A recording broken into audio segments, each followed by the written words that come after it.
Écoutez, il y a deux choses.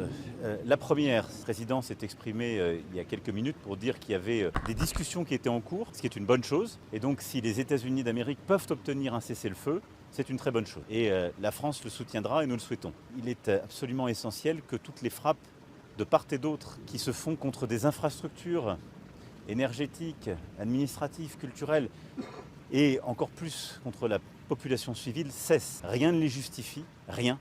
Et elles sont, elles, absolument intolérables. Et ensuite, dès que le cessez-le-feu sera obtenu, et je pense que les annonces qui ont été faites par le président Trump sont tout à fait positives, et le rôle que les États-Unis d'Amérique auront à jouer est clé, les Français, à leur côté, les Britanniques et les Allemands sont disponibles pour reprendre des discussions sérieuses.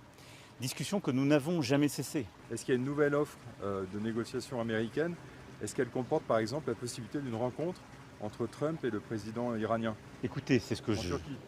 Écoutez, il y a une offre qui a été faite, en effet, de rencontres et d'échanges. Il y a une offre qui a été faite surtout d'avoir un cessez-le-feu et d'enclencher justement des discussions plus larges. Et je pense que c'est une très bonne chose. Donc il faut maintenant voir ce que les parties prenantes suivront. Je pense que les peuples sont souverains, ils changent leurs dirigeants par eux-mêmes et que tous ceux qui ont voulu par le passé changer des régimes par des frappes ou des opérations militaires ont commis des erreurs stratégiques.